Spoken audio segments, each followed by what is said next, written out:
Selamat sore, saudara. Tragedi ambruknya bangunan Pondok Pesantren Al-Qozi di Sidoarjo meninggalkan duka mendalam. Polda Jawa Timur masih mengusut tragedi ini dengan memanggil sejumlah saksi, dan yang jadi pertanyaan adalah siapa yang harus bertanggung jawab?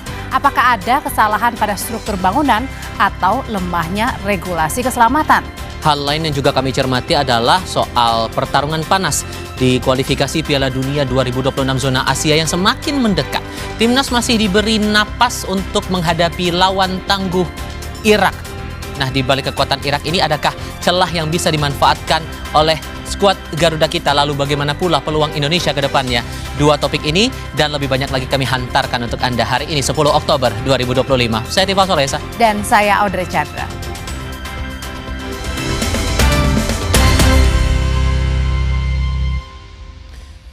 Kita ke informasi peristiwa dulu, saudara. 5 rumah di kawasan padat penduduk Tambora, Jakarta Barat terbakar. Petugas melaporkan 1 warga tewas di dalam salah satu rumah yang terbakar.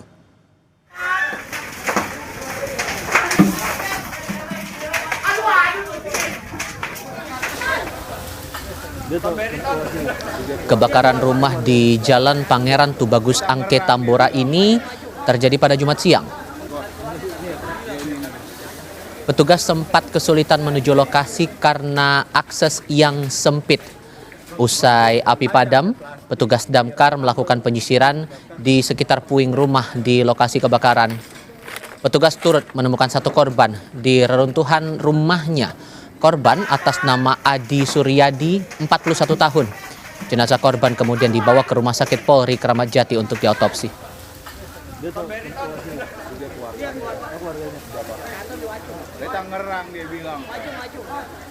Ini kita pencarian korban. Alhamdulillah korban telah ditemukan di pukul 14.00. Korban telah ditemukan. Sementara pemadaman selesai di pukul 13.10 menit. Pemadaman telah selesai, namun karena ada tumpukan 3 bangunan runtuh, jadi pencarian korban agak berwaktu lagi. Dan terakhir kita terima 6 rumah dengan 10 kakak dan 30 jiwa yang mengungsi di pengungsian Amerika Pasifik. Saudara, calon praja IPDN asal Ternate, Maluku Utara meninggal dunia saat menjalani pendidikan dasar mental dan disiplin praja. Henti jantung disebut menjadi penyebab meninggalnya calon praja tersebut. Calon praja IPDN atas nama Maulana Izzat Nur Hadi meninggal dunia saat menjalani pendidikan dasar mental dan disiplin praja. Maulana meninggal dunia di Rumah Sakit Universitas Pajajaran. Awalnya, Maulana mengikuti apel pada pukul 10 malam dan saat apel Maulana pingsan, sempat diberikan pertolongan pertama. Karena tak membaik, Maulana kemudian dibawa ke Rumah Sakit Unpad yang lokasinya tidak terlalu jauh dari IPDN. Kemudian pada pukul 23.50 Maulana dinyatakan meninggal dunia oleh dokter akibat henti jantung.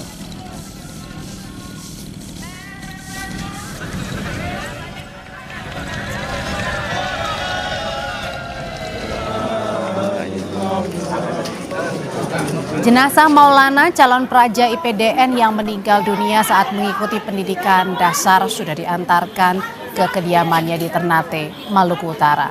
Proses pemakaman Maulana di Kelurahan Sangaji, Kota Ternate, diwarnai isak tangis sang ibu yang tidak kuasa menahan kesedihan atas meninggal putra bungsunya.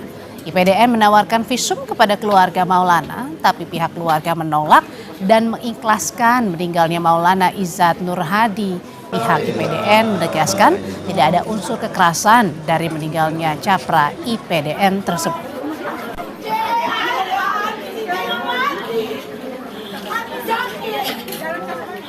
Dan kekerasan sama sekali ya Pak? Oh, saya jamin. Karena memang mereka ini lagi pendidikan dasar, kemudian tidak bersentuhan dengan para senior dan lain-lainnya. Dan itu disaksikan oleh teman-temannya yang mengikuti apel malam. Terkait kasus kriminal, saudara, seorang karyawati minimarket ditemukan tewas di Sungai Citarum, Purwakarta, Jawa Barat. Pelaku diduga atasannya sendiri. Sang karyawati yang menjadi tulang punggung keluarga harus pergi selamanya di usia yang masih sangat muda. Jenazah perempuan 21 tahun itu ditemukan mengambang di Sungai Citarum, Purwakarta, Selasa 7 Oktober lalu.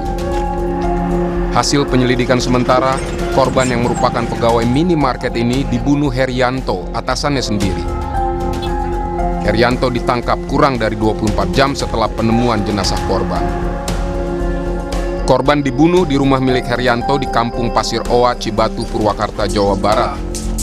Dari hasil olah TKP, polisi mengamankan 6 barang bukti, yaitu sisa pembakaran pakaian korban, jas hujan, lakban, gunting, golok, dan tali untuk mengikat korban. Kami menemukan hasil olah TKP menemukan 6 barang bukti, di mana barang bukti tersebut merupakan barang bukti yang digunakan oleh terduga pelaku untuk melakukan perbuatannya, dan menemukan beberapa barang bukti milik korban, baik itu yang sudah dibakar untuk dihilangkan jejak oleh terduga pelaku, maupun barang bukti yang merupakan masih milik pelaku yang berada di sekitar TKP. Polisi juga melakukan olah TKP di Sungai Citarum, tepatnya di Jembatan Kuera, Jatiluhur, Purwakarta. Polisi menyebut ada dugaan Herianto mengajak sejumlah temannya untuk membuang jenazah korban. Pembuangan ini pun dilakukan bersama dengan teman-temannya, yang mana temannya ini masih dalam proses pendalaman untuk mengetahui apakah yang bersangkutan ada unsur kesengajaan atau ada unsur perbuatan melawan hukum yang dilakukan dengan terjadinya peristiwa yang sedang kita dalam proses penyidikan. Hasil pemeriksaan terhadap pelaku Herianto diketahui motif pembunuhan adalah untuk menguasai harta korban. Sebelum membunuh, pelaku melakukan tindakan asusila. Mereka kontak, mereka chat-chatan, disepakati akhirnya bertemu di rumahnya tersangka yang ada, si pelaku yang ada di Purwakarta. Mereka bercerita, akhirnya selesai mereka bercerita, pelaku langsung saat itu dia khilaf, dia mengaku langsung melakukan aksinya. Pelaku ini melakukan aksinya itu dikarenakan kebutuhan mendesak ekonomi keluarga. Baru sementara ini. Baru sementara sampai saat ini yang kami dapatkan informasi seperti itu. Ibu korban tak menyangka anaknya harus meninggal dengan cara tragis. Dia meminta pelaku dihukum seberat-beratnya. Ibu korban juga menduga putrinya dijebak untuk datang ke rumah Herianto dan motifnya tak semata ekonomi. Ibu juga nggak nyangka gitu, yang pelakunya teman dekat kerjanya sendiri gitu. Nggak nyangka banget gitu. Pokoknya pengen dihukum yang seberat-beratnya. Kalau bisa menggantinya nyawa dia lagi. Korban merupakan karyawan sebuah minimarket di sebuah rest area di Tol Cikampek, Karawang, Jawa Barat. Saat ini polisi masih memburu rekan-rekan Herianto yang diduga terlibat dalam peristiwa ini. Tim Liputan Kompas TV.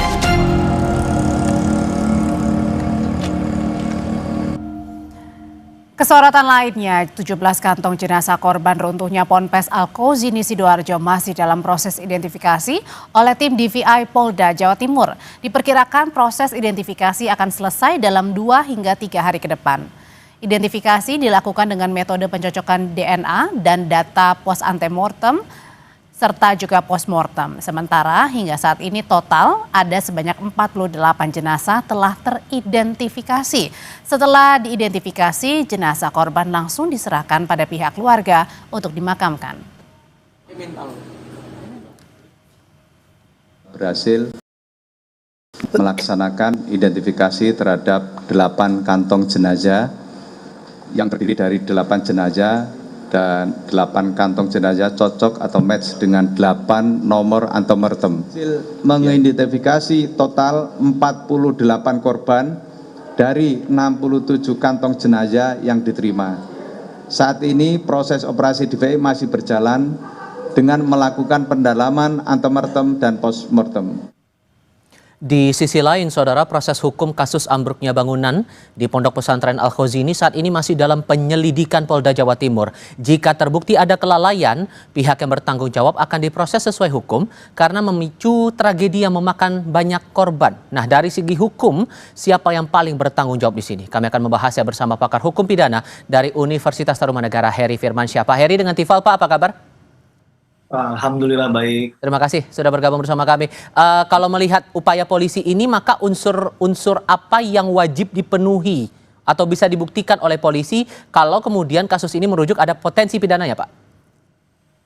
Ya, kita akan mengerucut pada fokusnya adalah eh, adanya korban jiwa yang diakibatkan oleh pembangunan sebuah gedung ya. Maka yang akan dikumpulkan adalah berkaitan dengan materi struktur bangunannya, bahkan ditarik lebih jauh dalam teori kausalitas hukum pidana, satu sebab menimbulkan satu akibat, maka akan mungkin ditanya adalah mereka yang mengusung ide untuk melakukan katakanlah penambahan jumlah bangunan yang sudah eksis sebelumnya tadi. Maka para pekerja dalam hal ini yang mengerucut kepada kontraktor, ya sangat mungkin juga akan dipertanyakan seputar keterlibatan mereka dalam proses pembangunan gedung tersebut begitu ya. Ahli-ahli lain yang mengetahui betul detail terkait dengan struktur bangunan yang seperti apa, yang kemudian itu punya perlindungan dan juga rasa aman, yang bisa memberikan rasa aman bagi orang yang berada di bawah ataupun di sekitarnya, itu juga saya rasa perlu untuk dimintai keterangan sebagai bahan pertimbangan hukum bagi penyidik untuk meneruskan atau menaikkan perkara ini ke tahap yang lebih serius, yaitu tahap penyidikan. Nah, ini saya rasa menjadi materi yang penting ya dalam proses penyidikan nantinya. Karena saya rasa kalau melihat dari jumlah korban jiwa, Mas Tifal, yang hampir mencapai 67 orang meninggal dunia, belum lagi ratusan yang cedera, bahkan ada yang cedera serius begitu ya. Ini tidak bisa diselesaikan dengan katakanlah shortcutnya mengatakan ini sebuah tragedi kemanusiaan dan ini adalah takdir begitu. Karena kalau soal itu, sorry saya potong. Kalau kemudian ada yang menyebut sebagian menganggap ini sebagai takdir, tapi sebagian lagi meminta bahwa pengusutan kasus hukumnya tetap berjalan, apakah nanti ini akan bakal sulit untuk proses hukumnya, atau sebetulnya ya tanpa harus ada aduan atau kemudian yang lain menyampaikan bahwa ini sebagai takdir, pengusutan hukumnya tetap berjalan saja begitu? Ya, kita menghormati pandangan-pandangan yang berbeda tadi ya, bahwa ada yang walaupun itu korban langsung adalah anaknya atau anggota keluarganya kemudian mengikhlaskan. Tapi dari segi perspektif hukum, ini tidak kemudian menghentikan penyidikan perkara tersebut ya. Tidak otomatis lah katakan demikian. Karena tidak menghapus sifat melawan hukum perbuatan, dan ini adalah delik biasa. Nah, dalam KUHP misalnya ada ketentuan pasal 359. Kemudian dalam Undang-Undang Bangunan Gedung ada pasal 46, 47 di Undang-Undang 28 tahun 2002 tadi yang berkaitan dengan materi kasus ini, yang itu bisa kemudian dipertanggungjawabkan kepada mereka yang dianggap lalai ya. Jadi unsur kesalahannya itu bukan kesengajaan memang, Mas Tifal, karena itu adalah sebuah kecelakaan ya, tragedi lah katakan begitu. Tidak ada yang mengharapkan itu, tapi dasar dari perbuatan kelalaian tadi, kesembronoan, kekurang hati-hatian yang mengakibatkan munculnya korban jiwa dan luka serius tadi bisa dialamatkan dengan menggunakan ketentuan pasal pidana, misalnya pasal 359, 360 KUHP. Ini tidak maksud untuk mengompori ya, tapi kita harus kemudian belajar dari hal ini agar tidak kemudian terulang kembali di masa depan. Kalau konteksnya kasus ini, siapa kira-kira yang patut dimintai keterangan atau yang rasanya patut bertanggung jawab, Pak? Tentu yang dekat dengan pusaran kasus ini ya, dalam kita katakan sebagai epicentrum kasus ini kan orang yang memiliki ide untuk melakukan pemugaran ataupun pembangunan gedung tadi, itu idenya dari siapa, kemudian materinya yang dilakukan dalam hal ini misalnya pertemuannya, pembahasannya apa, tentu ada orang yang mengerjakannya ya, bukan orang yang kita maksudkan dalam tanda petik adalah para pekerja lapangan harian tadi. Tapi kan ada yang mengkonsep itu kan. Nah, mereka ini yang kemudian dapat dipertanyakan lebih jauh terkait dengan informasi-informasi itu. Kita katakan itu sebagai kontraktor tadi. Nah, maka yang perlu menurut saya dua elemen tadi yang tidak boleh hilang dulu. Terlepas dari kemudian ada penelusuran lain, investigasi lain dari segi scientific crime investigation yang dilakukan oleh penyidik untuk secara profesional dan transparan mengungkap kasus ini. Agar tadi tujuannya tidak ada lagi kejadian-kejadian semacam ini. Karena kasus ini Anda sebut sebagai delik biasa, sehingga sebetulnya tidak perlu ada aduan dulu untuk mengusut kasus ini, atau sebetulnya harus ada aduan untuk menguatkan proses yang berjalan penyelidikannya di polisi, Pak? Ya, saya pertegas tidak perlu ada, Mas Tifal, karena memang ini adalah masuk dalam delik biasa, apalagi nyawa seseorang ya. kita sepakat dalam konteks pidana itu ini bukan masuk dalam delik aduan yang dimana korbannya harus memberikan informasi aduan terhadap perkara ini. Jadi siapapun bisa, tapi karena ini sudah nyata-nyata akibat materialnya adalah hilangnya nyawa orang itu sudah terpenuhi, maka tanpa ya sekali lagi tanpa laporan ataupun informasi dari siapapun, tapi penyidik polisi tahu karena ini peristiwa yang sudah mungkin satu Indonesia Raya, satu Nusantara mengetahuinya, maka itu sudah cukup untuk kemudian dilakukan proses hukum terhadap hal itu. Apakah di ujungnya ditemukan pidana atau tidak? Mari kita kembalikan kepada kewenangan dari penyidik dan hasil dari penyidikan nantinya. Tapi ini tidak boleh menurut saya didiamkan begitu saja, karena ini akan jadi lesson learned juga ya. Praktisis ke depan untuk kalau mau membangun sesuatu harus ada administrasi yang dilengkapi dulu. Apakah IMB, kemudian memantau sertifikat layak fungsi, dan lain sebagainya. Itu sudah kami tangkap poinnya di situ. Pak Heri Firmansyah, terima kasih banyak sudah berbagi pandangan bersama kami kali ini. Selamat malam Pak, sehat selalu untuk Anda. Selamat malam, terima kasih Mas Tipal. Setelah ini kami hadirkan informasi dari Hamas dan Israel sepakat menerapkan fase pertama gencatan senjata pada 8 Oktober lalu. Akankah ini jadi langkah awal untuk perdamaian di Gaza? Ulasan selengkapnya kami akan hadirkan.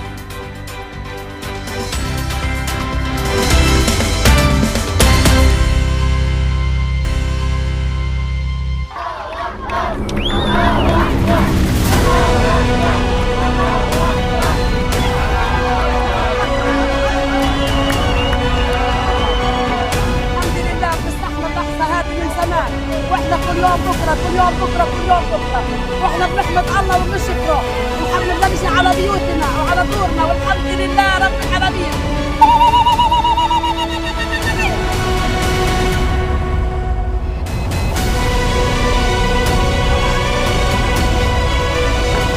Indonesia is prepared to deploy 20,000 or even more of our sons and daughters to help secure peace in Gaza or elsewhere.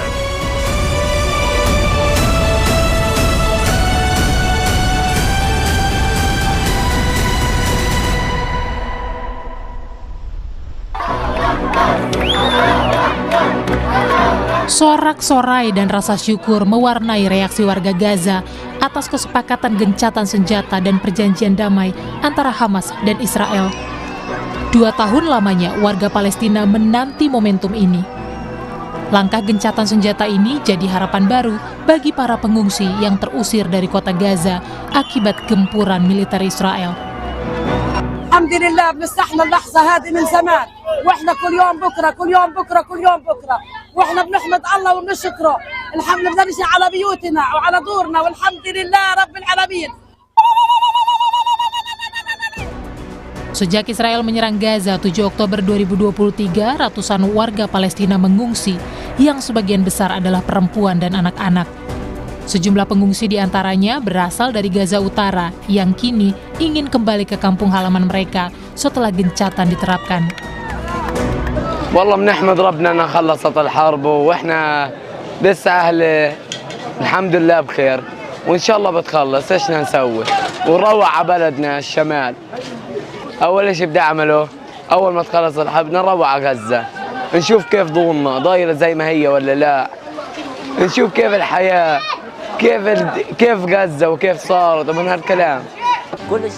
Tak hanya di Gaza, ratusan warga Palestina yang mengungsi ke Lebanon juga ikut merayakan kesepakatan damai antara Hamas dan Israel untuk mengakhiri perang di Gaza. Para pengungsi Palestina menggelar pawai kecil berkeliling di area kamp pengungsian Ain al-Hilweh sambil menyerukan rasa syukur dan nyanyian kemenangan. Alhamdulillah Rabbil Alamin, اللي الله نصر الشباب عندنا بفلسطين والله يقويهم والله يزيد النصر أكثر وأكثر إن شاء الله. وأنا كثير فرحانة وأنا من عين الحلوة وبهنيهن كثير على الجهود اللي عملوها بفلسطين خصوصا بغزة. الله ينصرهم بعد كمان. Sebelumnya, para negosiator dari Turki, Qatar, Mesir, dan Israel sepakat akan melaksanakan pembebasan sandera hingga penarikan pasukan Israel sebagai langkah awal menuju perdamaian di Gaza Rabu lalu. Kesepakatan ini sebenarnya berdasarkan 20 poin rencana perdamaian Gaza yang diluncurkan Presiden Amerika Serikat Donald Trump bersama Perdana Menteri Israel Benyamin Netanyahu pada 29 September. Rencana itu sebenarnya diberikan tenggat 72 jam, namun baru dicapai kesepakatan pada 8 Oktober kemarin. Hamas menerima rencana kesepakatan ini dengan syarat perdamaian abadi dan penarikan penuh pasukan Israel dari Palestina. Usai kesepakatan damai Israel dan Hamas, Presiden Amerika Serikat Donald Trump berencana mengunjungi Timur Tengah bertepatan pada saat sandera dibebaskan akhir pekan ini. I was just dealing with people from the Middle East, Arab people and other people on the potential peace deal for the Middle East. Peace for the Middle East, it's a beautiful phrase and we hope it's going to come true, but it's very close. And they're doing very well. I may go there sometime toward the end of the week. Maybe on Sunday, actually, and we'll see. But there's a very good chance. Ada 4 poin penting dalam kesepakatan damai tahap 1. Pertama, Hamas dan Israel sepakat membebaskan para sandera, termasuk tahanan yang dijatuhi hukuman penjara sejak Perang Gaza pertama kali pecah pada 7 Oktober 2023. Kedua, Israel wajib menarik pasukan dari zona perang di Gaza. Ketiga, Hamas meminta dalam 5 hari setelah kesepakatan, 400 bantuan bisa masuk ke Gaza setiap hari. Poin lanjutan kesepakatan tahap 1, warga Gaza yang mengungsi akibat agresi Israel segera kembali ke daerahnya. Hamas dan Israel sepakat tahap 1 pertukaran dimulai pada Senin 13 Oktober nanti. Meski Hamas dan Israel telah sepakat menerapkan gencatan senjata fase pertama, namun serangan Israel di Gaza, Palestina masih terjadi pada Kamis siang. Sejumlah ledakan juga berlanjut sepanjang malam hingga Jumat dini hari di Gaza. Kondisi ini membuat warga Palestina belum bisa sepenuhnya bernapas lega karena ancaman perang kembali meletus masih menghantui. والله احنا بنتابع زينا زي باقي المواطنين وقطاع النار وان شاء الله بيصير عليه موافقه وبنصوع بلادنا، احنا نازحينها من بيت حنون لنا 2 سنين وان شاء الله بنتم على خير وبنروح، بدناش زي المره الاولى نروح نعاود نرجع وان شاء الله بضلها ماشي على طول. Sebelumnya, Hamas dan Israel sempat sepakat mengumumkan gencatan senjata di Gaza pada 19 Januari lalu. Tapi beberapa jam kemudian, Israel melancarkan serangan udara yang menewaskan sedikitnya 20 warga Palestina di Gaza. Sekretariat Perserikatan Bangsa-Bangsa PBB meminta negara-negara anggota berkomitmen nyata mewujudkan perdamaian di Gaza. Tak hanya gencatan senjata, tapi juga memastikan bantuan kemanusiaan mengalir dan memenuhi kebutuhan para korban perang. To turn this ceasefire into real progress, we need more than the silencing of the guns. We need full, safe and sustained access for humanitarian workers, the removal of red tape and impediments, and the rebuilding of shattered infrastructure. And we need member states to ensure that humanitarian operations are properly funded to meet the immense needs. Guru Besar Hukum Internasional Universitas Indonesia, Profesor Hikmahanto Juwana menilai gencatan senjata saja tak cukup memastikan keamanan warga Palestina. Masyarakat internasional wajib berperan mengawasi penerapan kesepakatan damai antara Hamas dan Israel. Nah, yang mengawasi itu harusnya masyarakat internasional. Dan di sini kalau kita lihat di 20 poin yang disampaikan oleh Presiden Trump, proposal, itu harusnya akan dibentuk yang namanya ISF, International Stabilization Force. Tapi ISF ini tentu diisi oleh pasukan-pasukan dari negara-negara Timur Tengah dan kemudian juga negara yang berpenduduk Islam seperti Indonesia dan kemudian juga Turki. September lalu, Presiden Prabowo Subianto menegaskan Indonesia siap menerjunkan puluhan ribu pasukan dan bantuan dana untuk menjaga perdamaian di wilayah konflik termasuk di Gaza. Indonesia is prepared to deploy 20,000 or even more of our sons and daughters to help secure peace in Gaza or elsewhere. We are also willing to contribute financially to support the great mission to achieve peace by the United Nations. Melihat komitmen Prabowo tersebut, Hikmahanto menambahkan, Indonesia berpotensi berperan lebih besar dan nyata sebagai Dewan Pimpinan Pemerintahan Transisi dalam mewujudkan perdamaian Palestina. Pembentukan pemerintahan transisi ini jadi salah satu poin dalam proposal perdamaian Gaza dari Donald Trump. Saya mendorong kalau mungkin Bapak Presiden bisa mengontak Presiden Trump dan mengusulkan warga Indonesia yang menjadi kepala pemerintahan. Contohnya seperti Pak Yusuf Kala mungkin ya, karena beliau sudah punya pengalaman di pemerintahan dan lain sebagainya dan bisa diterima oleh masyarakat Palestina, saya yakin, karena beliau juga yang menginisiasi rumah sakit Indonesia di Palestina. Nah, jadi selama 2 tahun belakangan, serangan Israel ke wilayah Palestina telah merenggut lebih dari 67.000 nyawa dan lebih dari 153 orang lainnya terluka. Oleh karenanya, gencatan senjata dan perjanjian damai mengakhiri perang di Gaza tak bisa lagi ditunda untuk mengakhiri krisis kemanusiaan sekaligus mengembalikan wilayah Palestina. Tim Liputan, Kompas TV.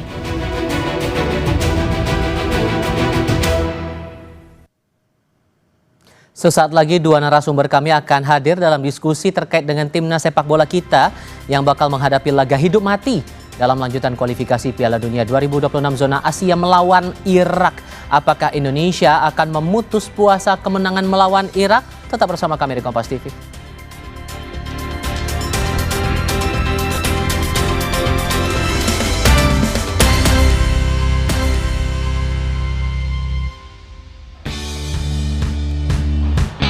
Kekalahan dramatis dari Arab Saudi belum menutup peluang Indonesia ke Piala Dunia 2026. Syaratnya, skuad Garuda harus berbenah agar bisa mendapat poin saat berjumpa Irak Minggu dini hari nanti. Banyak yang menilai penampilan JIJSCS kala berjumpa Saudi jauh dari memuaskan. Pelatih Patrick Kluivert pun akui timnya banyak membuat kesalahan. And after the 1-0, we lost it. It's impossible to happen, but it happened. I think that we didn't mark very good behind, between the lines, so that the wingers came in and they could turn on our defense. There's a game against Iraq in 3 days, so now it's time to analyze and to come back stronger against Iraq, because the game against Iraq we need to win. Menurut analis sepak bola Gita Suwondo, menghadapi Irak yang punya kecepatan bermain, formasi 3 bek tengah akan membuat pertahanan Garuda lebih solid. Terlebih ketika 2 bek sayap sedang lakukan penyerangan.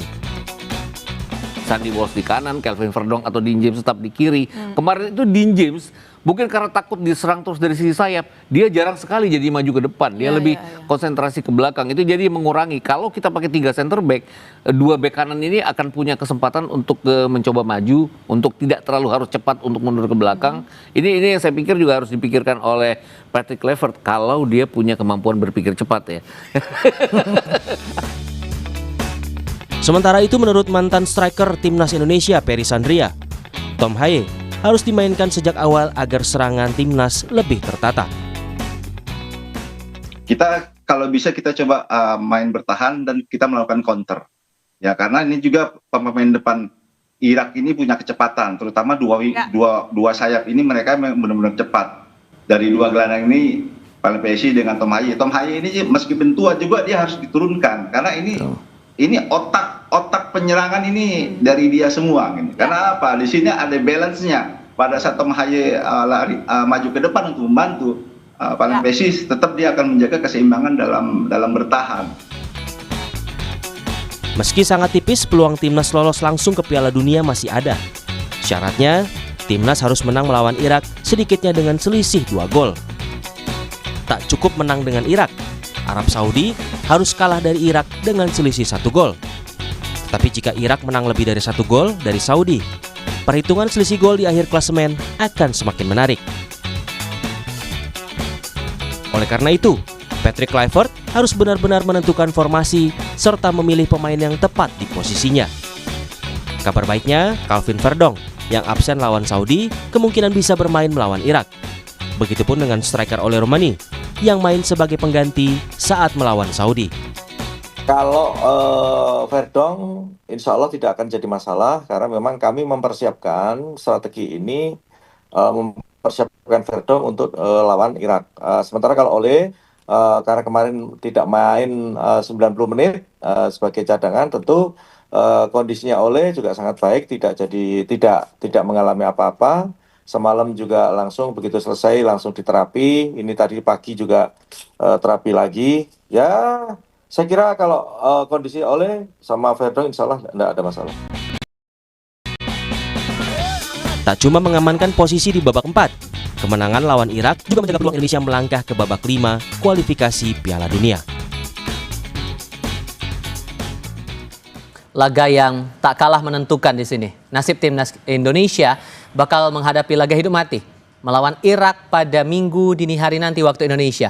Kemenangan tak hanya menjaga persaingan di babak 4, tapi juga menjaga peluang skuad Garuda melaju ke putaran kelima kualifikasi Piala Dunia 2026. Apa yang kemudian harus dicermati, dilakukan oleh Coach Patrick Kluivert untuk mengamankan poin saat berjumpa Irak? Dua narasumber kami sudah bergabung di studio Kompas TV kali ini. Ada analis sepak bola Roni Pangemanan dan sudah hadir juga bersama kami pemerhati sepak bola nasional dan juga koordinator Save Our Soccer Akmal Marhali. Selamat malam semuanya, apa kabar? Selamat malam. Terima kasih sudah mau datang bersama kali. Ya. Tetap harus ada optimisme walaupun tantangannya makin kesini makin akan jadi besar lah makin kesini ya Bung Ropan. Cuman kalau membaca dari pertandingan melawan Arab Saudi tadi, selisih 1 gol kita dengan Arab Saudi, ada yang menganalisis juga masalah lini tengah kita. Anda merasa lini tengah kita juga bisa dibilang cukup challenging saat bertanding melawan Arab Saudi waktu itu? Bahkan kita kalah total menghadapi Arab Saudi kalau bicara lini tengah kita kan.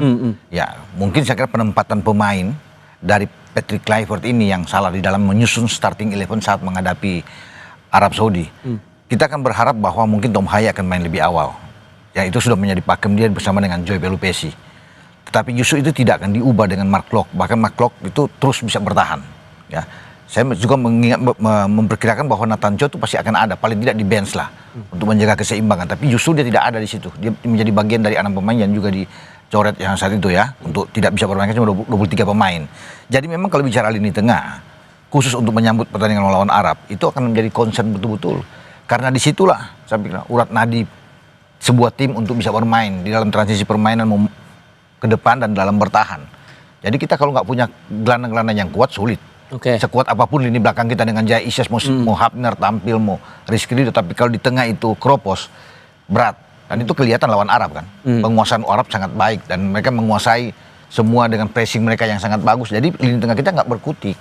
Di antara Joe juga dengan Mark Klok sering terlalu dekat, tumpang tinggi, jaraknya kadang jauh dengan pemain depan. Jadi ini yang sangat sulit untuk pasukan bola ke depan, nggak ada sama sekali kelihatan kemarin. Kalau celah kemudian kita melihat Irak lawan kita berikutnya, ini bakal lebih challenging lagi nggak kira-kira menurut Anda Mas Akmal? Ya sangat berat karena lini tengah Irak itu sangat luar biasa. Patrick Kluivert malah bilang bahwa jarak antara pemain di lini tengah terlalu jauh.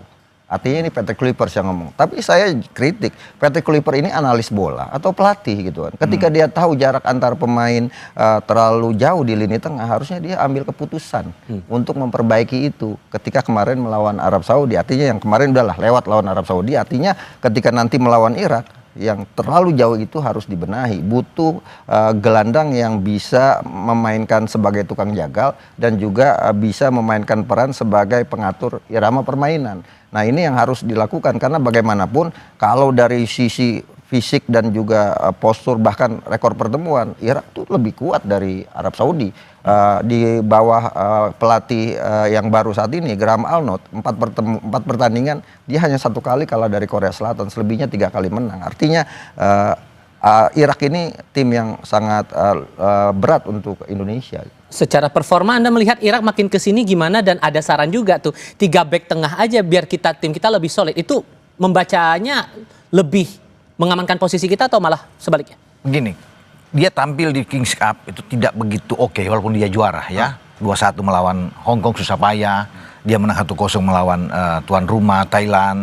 Tetapi kan tidak boleh dijadikan suatu patokan di sana atau ukuran bahwa ini Irak sesungguhnya. Itu banyak juga bagi Graham Arnold tuh bisa mengubah bermain mereka ya di sana, komposisi pemain. Jadi yang tampil sekarang di kualifikasi untuk di putaran keempat ini adalah memang Irak sesungguhnya yang memang sangat kuat.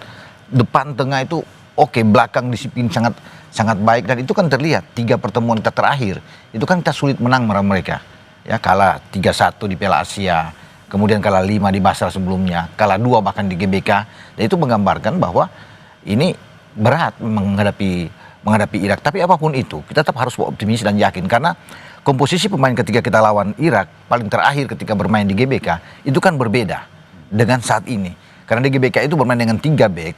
Itu ada Hafner, Ridho, dan Jordi Amat yang dapat kartu merah saat itu. Kemudian ada Sandi, ada Sain Patinama, ada Nathan Cho, dan Tom Hai di gelandang. Sekarang sudah berbeda, ada Jai Itses. Itu bagus kalau kita bilang ada di sana kan. Kalau Jai dengan Ridho dan juga dengan Hafner, ini sudah mendapat suatu chemistry yang luar biasa. 8 pertandingan melibatkan ketiga pemain tersebut. Itu hanya satu kali kalah melawan Jepang di GBK dengan 4-0. Selebihnya mereka ada 1 imbang dan 6 menang. Bahkan clean sheet di 7 pertandingan itu luar biasa. Itu yang harus diingat oleh Patrick Kluivert. Tapi kemudian melawan Arab itu diubah sama sekali dengan 2 bermain Jaises bersama dengan Dix, kan menjadi pertanyaan. Karena kan di event sesungguhnya ini bukan uji coba atau di FIFA Matchday ketika melawan Taiwan atau melawan dengan Lebanon memakai cara ini, lawan Arab.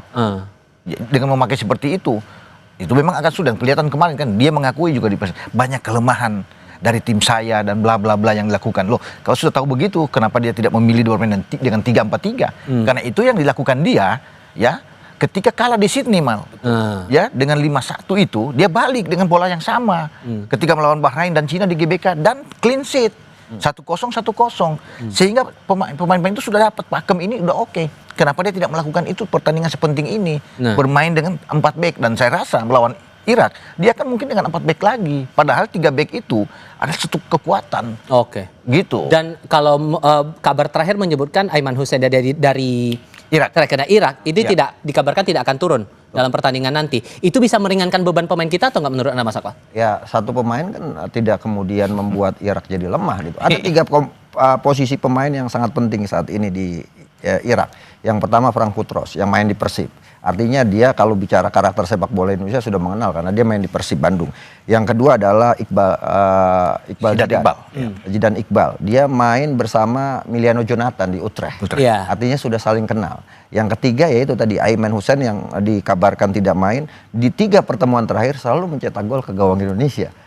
Aiman Hussein ini, dan ini merupakan kapten tim sekaligus juga nyawa permainan. Tapi tanpa Aiman Hussein masih ada Ali Jassem yang sangat luar biasa. Mereka juga punya pemain cukup banyak main di kompetisi Eropa. Ada yang main di Swedia, ada yang main di Denmark, ada yang main di Norwegia. Artinya Irak walaupun kehilangan Aiman Hussein tidak kemudian membuat mereka lemah gitu. Nah, ini yang harus diantisipasi. Saya setuju dengan apa yang dikatakan Bung Ropan. Kalau berani Patrick Kluivert main ubah pola yang kemarin lawan Arab dengan 3 back. 3 back yang tadi disebutkan Justin Hafner, kemudian Rizky Ridho, dan juga Jai Inces. Karena dari 8 kali bertanding hanya kebobolan 4 gol ketika kalah lawan Jepang. Bahkan Australia ditahan 0-0, selebihnya clean sheet selalu gitu kan. Nah, tinggal di kirinya nanti entah itu Calvin Verdong atau Dan James, atau di kanannya Kevin Dix. Saya pikir itu akan menjadi kita lebih kuat karena yang harus kita lakukan pertama adalah jangan sampai kebobolan melawan Irak. Itu dulu. Untuk kemudian kita berusaha untuk bisa mencetak gol. Karena memang sekarang ini pertandingan do or die untuk Indonesia. Hidup atau mati. Now or never. Sekarang atau tidak sama sekali. Gitu. Do or die ditambah lagi ada yang melihat juga catatan soal mental dan disiplin pemain kita. Ini juga perlu dibenahi dan diperkuat lagi untuk menghadapi pertandingan yang sangat krusial nanti. Melawan Irak itu. Dengan PR ataupun juga kelebihan dari Irak dari segi kebugarannya, maka kita harus melihat pertandingan nanti melawan Irak itu realistisnya harus bagaimana? Jawabnya nanti, kita jeda sebentar. Kami segera kembali.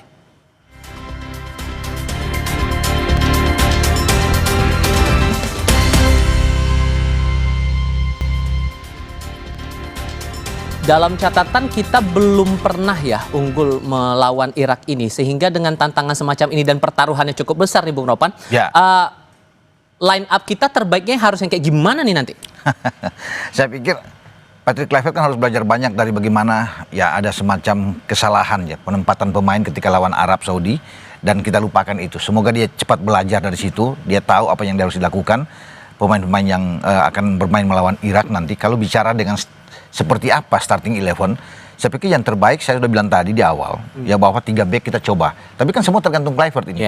Dia mungkin apakah dia akan keras kepala di sini dengan 4 back itu urusannya. Tapi menurut kalau ditanya ke saya lebih pas bermain dengan 3 back. Kemudian ada full back 2 yang bermain lebih dorong ke depan dengan Kevin Dix di kanan dan Verdonk. Opsinya akan banyak. Karena di posisi Kevin Dix itu kan ada Sandy Walsh, saya bisa banget. Di posisi Verdonk ada Dean James. Jadi dia punya opsi yang banyak. Kemudian 3 di tengah itu sudah pakem benar. Di antara Rido, Hapner dan juga dengan Kapten Jai. Nah 2 di tengah itu Tom bersama dengan Joe Pelupessy. Dengan 3-4-3. Nah kemudian 3 itu siapa? Oleh bertanya. Saya pikir Emiliano Jonathan sudah pasti ada di kanan. Kemudian Ragnar ada di kiri dan Ole Romani. Sudah dari awal, kalau Ole kemarin kan masuk di babak kedua. Tapi ketika dia masuk kan ada perubahan, mengubah arah permainan lebih bagus buat kita. Ada 3 kesempatan yang dilakukan termasuk ada penalti kedua yang handsball pemain Arab Saudi itu dari tekanan dari Ole. Jadi memang dia sekarang sudah mau tidak mau, ini kan seperti nafas terakhir kita. Itu di Jeddah untuk bermain nih. Satu pertandingan ini 90 menit itu pertarungan luar biasa. Kita butuh menang, nggak usah pikir harus menang 2-0 berapa, 1-0 aja itu sudah bagus buat kita. Artinya intinya kita menang aja dulu. Intinya menang dulu, judulnya menang. Kita mau diserang 2 hari 2 malam oleh mereka, tapi di ujungnya kita menang. Itu kan yang diinginkan. Daripada bermain bagus, kita ball position tinggi, kalah. Ujungnya kita kalah. Orang tetap akan melihat bahwa kita kalah. Nah sekarang yang kita butuhkan menang. Nah menang itu apa? Kluivert akan menentukan taktik, racikan strategi seperti apa. Nah saya berharap dengan apa yang saya bilang ini mungkin dia bisa memainkan itu dengan baik. Tapi kalau dia tetap dengan 4 back, kemarin tuh agak sulit melawan Arab Saudi. Banyak peluang Arab Saudi itu kan. 17 tembakan, 10 on target mereka kan itu menggambarkan bahwa ini 4 back ini agak rapuh. Dan itu diakui memang agak sulit, longgar di sini gitu. Dan Tom Haye menurut Anda dan Ole Romani perlu diterjunkan sejak babak pertama atau polanya bakal keulang lagi nih kira-kira kayak kemarin? Jadi gini, Faiza Farouk Tafansov yang lalu harus jadiin pelajaran. Oke, ini baik. Ke depan saya minum harus menghadirkan optimisme. Harus menghadirkan optimisme. Apa? Kemarin kan sisi lemah kita di sisi kanan. Di sisi juga di sayap kiri Beckham Putra. Kemudian di sisi gelandang tengah McClough dan di depan. Artinya kalau saya diminta untuk kemudian menyusun starting line up, saya pakai 5-4-1 gitu kan. Artinya yang wingback sini seperti yang dikatakan Bung Ropan tadi, 3 di tengah adalah Justin Hubner. Kita butuh back yang nakal. Dan itu ada karakternya ada di Justin Hubner yang bisa mengganggu konsentrasi strikernya Irak. Kemudian Jay Ince sebagai pemimpin yang lebih stylish. Kemudian ada Rizky Ridho yang sangat kuat juga. Justin Hubner kaki kirinya juga sangat kuat. Nah kemarin lemah di kanan, maka perlu Kevin Dix di situ. Kemudian di kiri Calvin Verdonk menjadi opsi menggantikan Dan James. Tengahnya saya pikir Joe Pelupessy harus kerja lebih keras didampingi oleh pengatur serangan ya Profesor Hay. Kemudian kanannya Emiliano Jonathan, kirinya Orat Mangun, ya depannya Ole Romani, karena kita harus bisa cetak gol, karena kemenangan hanya bisa diraih dengan mencetak gol. Tidak ada pilihan buat Indonesia, hanya menang gitu kan. Dan menang itu harus cetak gol. Sepak bola seperti kata Bung Robert sekarang kan sepak bola resultan. Yang penting hasil. Mau diserang 1000 malam, 1001 malam kali diserang, kalau kita bisa menang di injury time, nah itu yang diinginkan oleh fans sepak bola kita. Tapi kemudian kalaupun harus agresif nih berarti kan dari awal dan dalam tanda kutip nakal kan ada VAR. Nah nyiasatin itu biar nggak aneh-aneh lah nanti ujung-ujungnya. Ya kalau melawan Irak kan yang paling penting bagaimana membuat mental Irak down juga berhadapan dengan kita. Kalau kita tidak bermain nakal melawan tim Arab Timur Tengah, itu akan sangat merugikan karena pasti mereka akan menguasai lapangan. Seperti halnya kemarin Arab Saudi saja sudah menang bisa guling-guling gitu kan. Itu kan cara mereka untuk mengusik emosi para pemain kita. Dan pemain Irak harus diusik emosinya gitu. Ketika kita mampu mencetak gol misalnya 5-1 waktu itu Sen Patinama cetak gol. Waktu kita kalah 1-3 di Piala Asia. Itu kan ketika kita bisa cetak gol kita bisa memainkan emosi para pemain Irak ini. Nah pemain Irak ini harus diusik emosinya agar kemudian konsentrasi mereka untuk membombardir pertahanan Indonesia juga tidak begitu paripurna. Dan ini yang paling penting menurut saya. Dan Patrick Kluivert harus meyakinkan para pemainnya bahwa ini adalah partai final untuk Indonesia. Sepakat Bung Ropan soal level agresivitas kita itu tadi. Iyalah, kita harus agresif bermain dengan mereka. Ya, karena itu yang ditunggu oleh banyak orang. Agresif dalam arti bagaimana kita bisa menciptakan peluang dan bisa menghasilkan gol. Peluang sekecil apapun harus mencetak gol dan di sana harus ada Ole. Kalau kemarin kan kita coba bermain dengan false nine. Tidak ada Ragnar di depan, ada mungkin Beckham sama Emiliano yang ditaruh di sana dan itu agak sulit. Mereka lebih enak. Arab maksud itu dalam pertandingan. Mereka akan lebih sulit ketika Oleh masuk kan, agak lebih terganggu mereka, lebih panik mereka untuk itu. Dan ada beberapa kesempatan yang Oleh jangan, karena mereka memang sudah berpikir bahwa ketika Indonesia bermain dengan false nine ini enak, dan mereka menguasai itu. Makanya partai Kluivert harus bisa melihat ya hasil pertandingan melawan Arab itu untuk tidak terulang lagi melawan Irak, dan harus ada butuh striker, ada nomor 9 di sana yang harus ditempatkan, dan Oleh jawabannya. Dan ini akan membuat juga Miliano bagus bersama dengan Ragnar untuk melakukan manuver di sini untuk melakukan crossing kepada Oleh Romani. Dan kita sangat bagus, dibantu dengan Kevin Dix, dibantu dengan Veron dari kiri akan bagus. Transisi permainan kan bisa jadi 5 seperti Akmal bilang. Ketika ada 3 di sana dengan 2 turun sini akan jadi 5. Ya kemudian bisa Yonatan bisa turun sama dengan Ragnar, kan ada membentuk 4 di situ. Meninggalkan Oleh sendiri. Dalam hal kita bertahan kalau ditekan, dalam menyerang itu akan cepat juga pasti. Jadi agresif itu memang penting. Ditambah lagi waktu itu kan sempat ada peluang karena skema bola mati. Nah, ini juga yang harus bisa diperhatikan betul saat melawan Irak itu menurut Anda. Di awal kita dapat gol itu dengan penalti dan handsball dari Hasan Tambakti. Itu kan diawali dengan pergerakan Miliano. Ketika dia masuk dan Tambakti ambil kartu. Itulah pelanggarannya ini diambil oleh Dean James untuk mengangkat bola set piece dia, dan ada terjadi duel. Ada Kevin Dix dan Jai yang melompat dan Tambakti dan James. Jadi memang seperti itu yang harus dilakukan. Dengan Jonathan lebih banyak harus bisa menusuk dari sisi sayap, demikian juga dengan Ragnar untuk bisa mengganggu mereka. Karena pertahanan Irak juga bagus. Frank Putros juga oke, ada Pamidos juga, Doski juga baik di sana. Jadi ini Rebin Suleki juga oke di belakang mereka. Mereka pertahanan yang oke, yang bagus. Jadi butuh pemain-pemain yang punya kecepatan. Agresivitas itu penting. Di 3 di depan kita semua punya kecepatan. Oleh bisa bergerak, ya untuk bisa membuka ruang. Miliano juga sangat cepat, Ragnar cepat, itu yang kita buktikan. Di dalam serangan balik kita perlu seperti mereka gitu. Oke, satu hal lagi yang kemarin jadi catatan adalah masalah mental, dan mungkin ini sedikit banyak kan sudah terpetakan juga, karena kan pemain kita datang ke Arab Saudi juga secara bertahap, terlihat kelelahan, ada pandangan sedemikian, makanya kemudian hasil akhirnya seperti kemarin. Belajar dari momen itu, ditambah dengan beberapa catatan keunggulan Irak soal kebugaran terutama, maka ekspektasi kita harus diletakkan pada posisi mana nih Indonesia lawan Irak ini menurut Anda, Bung Ropan? Iya, memang faktor kebugaran ini sangat penting. Seakan-akan kita itu gimana ya, main pertama sudah langsung dengan tuan rumah. Kalau main pertama kita ada di posisi Irak, itu akan jauh lebih menguntungkan buat kita. Irak dan Arab Saudi bermain duluan, tapi kita sudah diatur, kemudian 3 hari kemudian melawan Irak. Irak datang dalam kondisi yang sangat bagus, lebih bugar jauh dibandingkan kita yang kelelahan, capek, apalagi tuan rumah. Begitu selesai mereka sudah istirahat, dan 5 hari kemudian baru bermain melawan Irak. Jadi memang kita dalam posisi yang sangat sulit. Untuk kebugaran itu ya tergantung dari pelatih sekarang yang untuk bisa melihat bagaimana untuk bisa menambah motivasi mereka, ruang ganti harus lebih baik, kemudian membuat mereka lebih percaya diri lagi yang bagus, mental mereka harus kuat. Jadi itu harus ada pendekatan itu dari mereka. Jadi kalau mereka lebih percaya diri, fokus dalam pertandingan melawan Irak, itu akan jauh lebih bagus. Ya walaupun memang kita kecapean, tapi pasti pemain kadang kalau sudah diberikan ini pertandingan terakhir, seperti Jai Isas bilang, masih ada peluang, masih terbuka, belum berakhir. Nah itu kan motivasi itu yang paling penting. Walaupun capek, tapi kita harus bertarung 90 menit melawan Irak.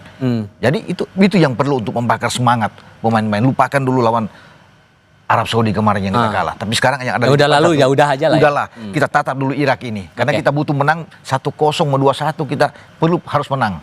Tanpa bermaksud untuk membanding-bandingkan dalam tanda kutip pendahulunya, Mas Akmal, kalau Anda melihat konsep atau pola kepelatihan dari Patrick Kluivert dari hasil pertandingan kita melawan Arab Saudi kemarin itu, ini masalah penempatan, pemetaan pemain, penyusunan formasi dan lain-lain, ini masih jadi PR? Ya, PR pastinya. Bagaimanapun kita nggak bisa membandingkan dengan Sintayong karena Sintayong 5 tahun. Sementara Patrick masih seumur jagung. Itu yang pertama. Yang kedua, style of play-nya beda antara Sintayong dengan Patrick Kluivert. Mereka masing-masing punya gaya bermain, punya ego juga. Tapi saya ingin mengatakan gini, di pertandingan nanti, kalau kemarin kita 2 gol lewat tangan Tuhan, gitu kan, lewat handsball yang kemudian menjadi penalti, ya kita berharap kita bisa cetak 2 gol dengan kaki Tuhan ketika berhadapan dengan Irak gitu. Karena kalau kita bisa menang 2-0 misalnya, ada peluang kita untuk lolos langsung ke Piala Dunia dengan syarat misalnya di partai terakhir Irak kalahkan Arab Saudi 1-0. Kita masih bisa lolos. Tapi yang paling penting ya kita menang di pertandingan ini. Ini bicara mental ini agak berat ya, karena bagaimanapun kita hanya punya waktu recovery 2 hari. Nah, mentalnya ya Patrick Kluivert harus selalu bertemu kepada pemain dengan membawa psikolog misalnya untuk meyakinkan menjada wajada siapa yang bersungguh-sungguh pasti bisa. Jadi semangat kita ini Patrick Kluivert harus katakan gini, hayal al falah, ayo raih kemenangan, hayal al falah. Dari tadi bahasa Arab mulu nih. Gitu malah. Sesuaikan dengan penting menang ya. Yang penting menang. Ya. Oke, karena juga tidak ada yang menyangka kalau tim sepak bola kita bisa sampai di level ini sehingga maksimalkan momentum itu tadi yang menjadi pembuktiannya, dan kita berharap semoga hasil untuk pertandingan melawan Irak adalah hasil yang terbaik, bisa mencapai gol kita semua, apalagi dari PSSI juga sudah berharap kita bisa lolos Piala Dunia 2026 ini. Ya. Bung Ropan, Mas Akmal, terima kasih sudah mau berdiskusi bersama kami malam ini. Sehat selalu untuk Anda semuanya. Semangat selalu. Semangat selalu. Harus pokoknya. Dan kami akan hadirkan informasi lain untuk Anda usai jeda, termasuk soal pemerintah Indonesia yang memastikan tidak akan memberikan visa bagi atlet senam Israel yang akan bertanding di Jakarta.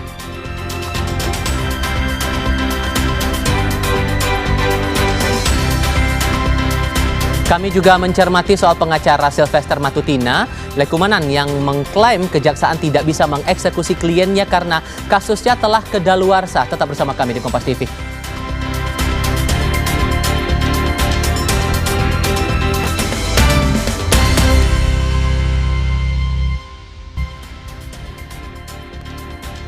Saudara, 5 rumah di kawasan padat penduduk Tambora, Jakarta Barat terbakar. Petugas melaporkan 1 warga tewas di dalam salah satu rumah yang terbakar.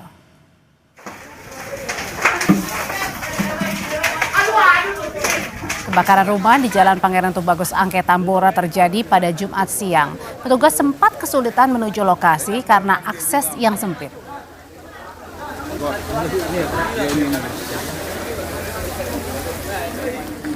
Dalam penyisiran puing-puing sisa kebakaran di Tambora, polisi menemukan 1 korban di reruntuhan rumahnya. Korban diketahui atas nama Adi Suryadi, berusia 41 tahun. Jenazah korban kemudian dibawa ke Rumah Sakit Polri Kramat Jati untuk diotopsi.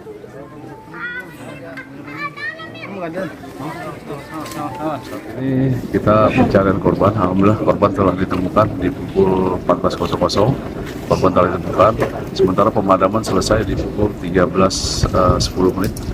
Pemadamannya telah selesai, namun karena ada tumpukan 3 bangunan runtuh, jadi pencarian korban agak perlu waktu lagi. Data terakhir kita terima 6 rumah dengan 10 kakak dan 30 jiwa yang mengungsi di pengungsian di pesisir. Topik lainnya, Saudara, Menteri Koordinator Hukum, HAM, Imigrasi, dan Pemasyarakatan Yusril Ihza Mahendra memastikan pemerintah Indonesia tidak akan memberikan visa bagi atlet senam Israel yang akan bertanding di Jakarta. Hal itu disampaikan Yusril via video di akun Instagram @kumham.imipas. Ia bilang keputusan untuk tidak menerbitkan visa bagi atlet asal Israel ini sejalan dengan keputusan Presiden Prabowo Subianto. Sikap pemerintah sejalan dengan harapan masyarakat yang menolak keras kedatangan atlet Israel ke Jakarta. Jakarta akan menjadi tuan rumah kejuaraan senam artistik dunia yang berlangsung 19 hingga 25 Oktober 2025. Pemerintah Indonesia tidak akan memberikan visa kepada atlet Israel yang berniat untuk hadir di Jakarta mengikuti kejuaraan senam artistik dunia yang akan diselenggarakan pada tanggal 19 sampai dengan 25 Oktober yang akan datang. Sikap pemerintah ini adalah sejalan dengan arahan dari Presiden Prabowo Subianto dalam berbagai kesempatan, dan terakhir dalam pidato beliau di Perserikatan Bangsa-Bangsa yang sangat keras mengecam Israel. Pemerintah Indonesia tegas berpendirian bahwa tidak akan melakukan hubungan kontak apapun dengan pihak Israel sampai dengan Israel mengakui keberadaan negara Palestina yang merdeka dan berdaulat. Menurut Ketua Umum Pengurus Besar Persatuan Senam Indonesia PB Persani, Ita Yuliati Irawan, keputusan Indonesia untuk tidak mengeluarkan visa atlet Israel mendapat dukungan Federasi Senam Internasional. Dengan begitu, atlet Israel tidak akan tampil dalam kejuaraan dunia senam artistik 2025 di Indonesia Arena Jakarta 19 hingga 25 Oktober. Karena kami tahu bahwa Israel itu merupakan satu negara dari negara yang tidak punya diplomasi dengan Indonesia dan juga termasuk ke dalam calling visa.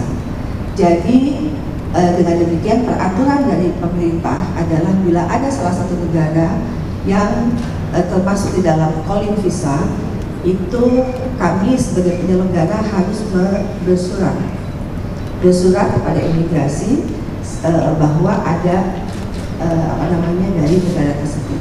Kemudian dan FIG juga sudah menyatakan tadi pagi kepada saya bahwa akan menyatakan satu mendukung keputusan pemerintah Indonesia dan yang kedua memastikan Israel tidak hadir. Informasi berikutnya, Saudara, program makan bergizi gratis dari pemerintah sudah berjalan di banyak sekolah. Di SPPG Kalijati, Subang, ada 3.000 lebih porsi MBG disediakan setiap harinya. Seperti inilah kesibukan persiapan makan bergizi gratis di Satuan Pelayanan Pemenuhan Gizi atau SPPG Lanut Surya Dharma, Kecamatan Kalijati, Kabupaten Subang setiap harinya. Aktivitas mulai dilakukan sejak pukul 11 malam. Dimulai dari pencucian food tray hingga mempersiapkan bahan-bahan untuk dimasak. Setiap harinya, SPPG Lanut Surya Dharma memproduksi 3.593 paket MBG untuk 11 sekolah dan 1 posyandu. Proses memasak terbagi ke 2 sesi. Sesi pertama pukul 3 pagi dan didistribusikan pukul 7 pagi untuk siswa SD. Kemudian sesi kedua memasak pukul 6 pagi dan didistribusikan pukul 10 pagi untuk siswa SMP dan SMK. Hal tersebut dilakukan agar jarak waktu dari proses memasak hingga dikonsumsi siswa tidak terlalu lama. Mungkin di awal kami running, kami harus menyesuaikan menu dengan lidah orang sini. Kan di sini tuh anak-anak kebanyakan nggak suka menu ikan. Yang kemudian kami dan tim kami melakukan evaluasi bagaimana anak-anak bisa menerima menu ikan. Alhamdulillah sampai sekarang anak-anak bisa menerima menu ikan. Sementara itu, salah satu petugas SPPG, Endang Ahmad, mengatakan program MBG sangat membantu perekonomian keluarganya. Endang juga bangga bisa terlibat di program MBG yang bertujuan agar anak Indonesia tumbuh sehat dan cerdas dengan gizi yang baik. Dari sisi ekonomi sangat membantu sekali untuk menopang kehidupan saya, keluarga saya, anak saya, dan kehidupan saya sehari-hari. Gimana itu membantunya seperti itu? Yang tadinya saya nggak bisa untuk membeli beras, bisa beli beras. Dari kita bekerja di MBG ini, dampaknya sangat bagus sekali. Siswa SD Negeri Angkasa 1 Kalijati Subang juga berharap program MBG ini terus berjalan dan tidak berhenti di tengah jalan. Lebih semangat, jadi datangnya juga kadang lebih pagi. Terus kalau misalnya MBG datang tuh kayak senang aja, udah bakal dapat makan. Pemerintah terus berupaya agar program ini berjalan lancar dan semua anak yang membutuhkan bisa mendapatkan makan bergizi gratis setiap hari di sekolah. Tim Liputan, Kompas TV, Kabupaten Subang, Jawa Barat. Saudara, pengacara Sylvester Matutina, Lekumanan, mengklaim kejaksaan tidak bisa mengeksekusi kliennya karena kasusnya telah kedaluarsa. Audrey Chandra punya diskusinya sebentar lagi, tetap di Kompas TV.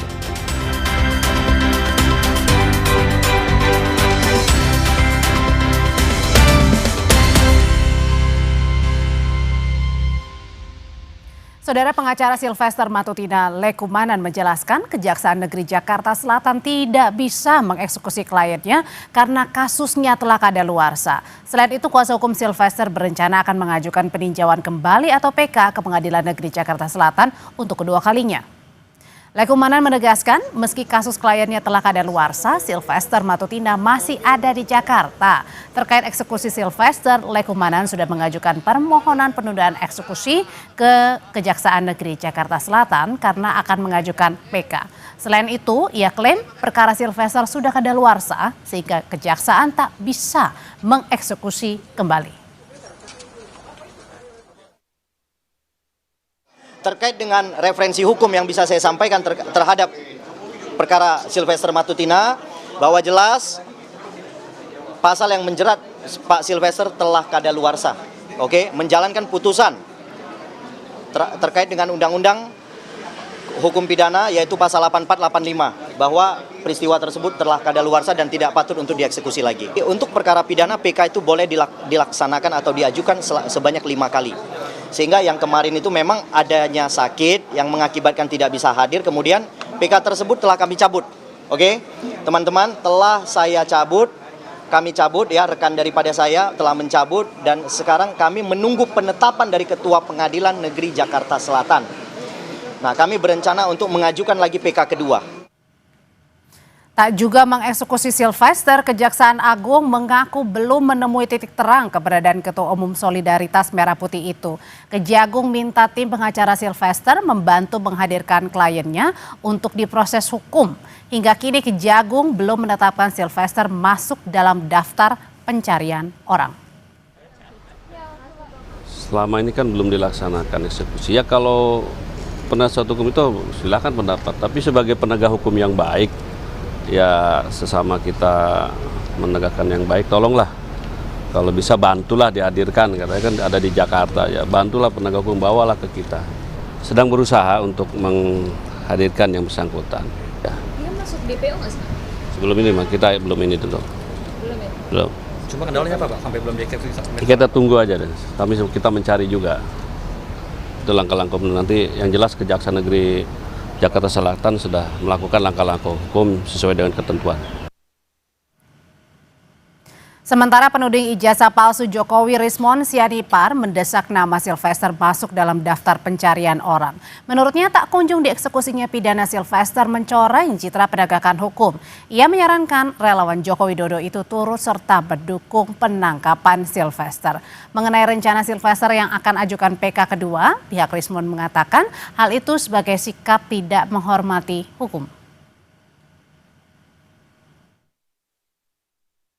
Terkait dengan tidak atau belum ditahannya saudara Sylvester Matutina oleh Kejaksaan Agung, itu sama saja merendahkan marwah dan martabat penegakan hukum di Indonesia. Oleh karena itu kami ya beserta masyarakat yang terwakili oleh suara saya ini ya menghendaki untuk segera agar Sylvester Matutina ya ditetapkan dalam daftar pencarian orang sehingga masyarakat bisa membantu untuk dalam upaya penangkapan saudara Sylvester Matutina yang telah inkrah hukumannya 1,5 tahun penjara.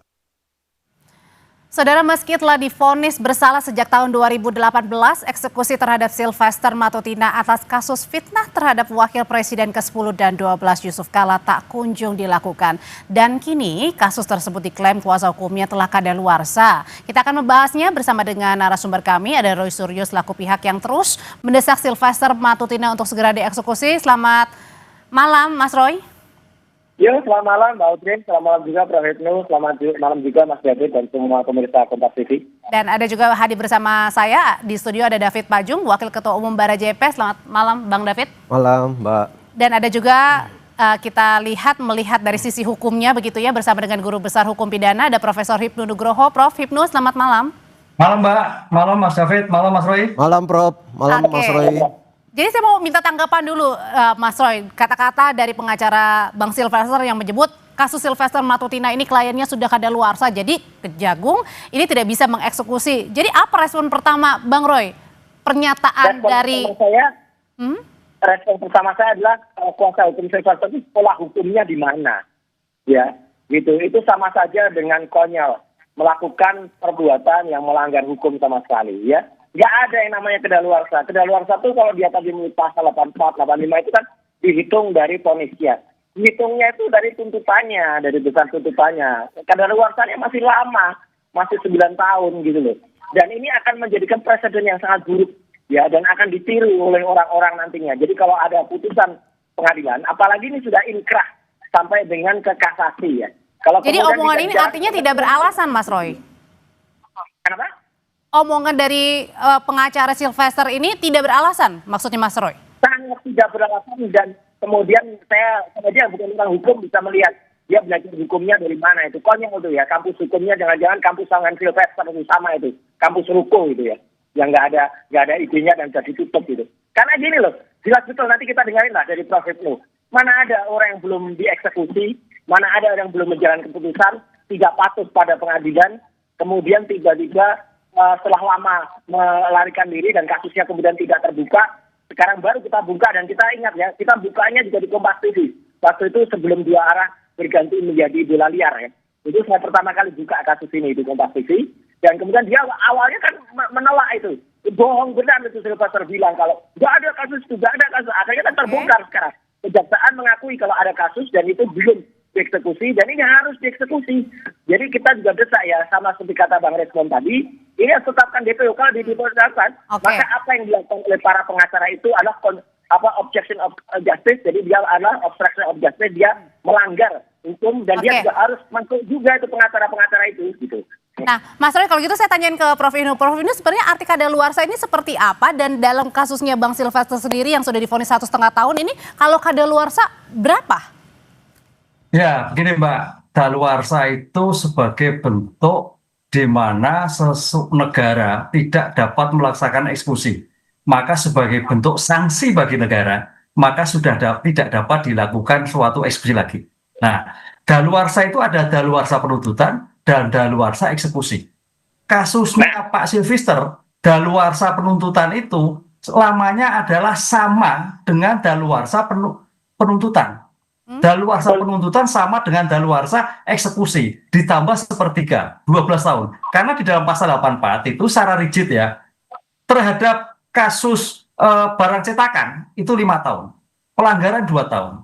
Nah, ini yang menjadikan, dan saya dulu pernah dalam sebagai dosen diberikan ada suatu PR, barang cetakan, ini Mas David Mbak, barang cetakan itu sampai daluarsa 6 tahun. Nah, begitu keluar ditangkap. Nah, itu bagian penangkapan, kan sudah daluarsa. Nah, oleh karena itu sebetulnya, kalau memang Pak Sylvester sudah, saya sebagai orang umum ya, kalau menyatakan sudah tidak daluarsa, berarti keluar aja dong. Nanti begitu ditangkap jaksa, laporkan polisi penangkapan. Gitu loh, ini kasus ini sering terjadi, karena daluarsa ini. Karena penegakan hukum di Indonesia itu secara teori hukum memang dalam arti tidak bekerja dalam ruang hampa, Mbak. Jadi kalau dalam artian bahasa sederhananya dalam kasus Bang Sylvester ini sebenarnya dari 2018 ya, kemudian divonis, sekarang ini artinya belum kadaluarsa di 2025. Kalau melihat data dalam rumusan pasal 8485 itu belum, karena yang secara lex stricte ditentukan itu hanya pelanggaran dan kejahatan percetakan. Pelanggaran ditentukan maksimal 2 tahun selain daluarsa, percetakan 5 tahun. Selainnya adalah sama dengan daluarsa penuntutan plus tambah sepertiga. Jadi pembentuk undang-undang kayaknya memang melamakan terhadap eksekusi ini. Kan gitu, Mbak. Karena ini suatu yang problem, Mbak. Sulit, apalagi penegakan hukum yang pada waktu itu tampaknya ada dalam teori hukum itu ada ruang-ruang hampa yang tanda petik ada faktor-faktor X, sehingga sampai sekarang ya kita tidak tahu. Itulah yang terjadi, karena namanya suatu proses hukum, kalau bicara ideal Mbak, begitu putusan eksekusi, litis finire operatif, hukum itu harus selesai. Artinya penegakan hukum kasus sipil itu selama sekian tahun tidak selesai, hukum parah, tidak ada suatu penyelesaian. Karena hukum itu harus pasti selesai. Itu Mbak kira-kira. Nah, katanya kemarin pengacara Bang Sylvester bilang Bang Sylvester ini tidak kemana-mana, Bang David lagi ada di Jakarta. Nah, pertanyaannya Bang David udah menghubungi Bang Sylvester, dan kemana sebenarnya Bang Sylvester yang selama ini kita cari-cari? Usai jeda ya Bang ya, tetap bersama kami di Sapa Indonesia Malam.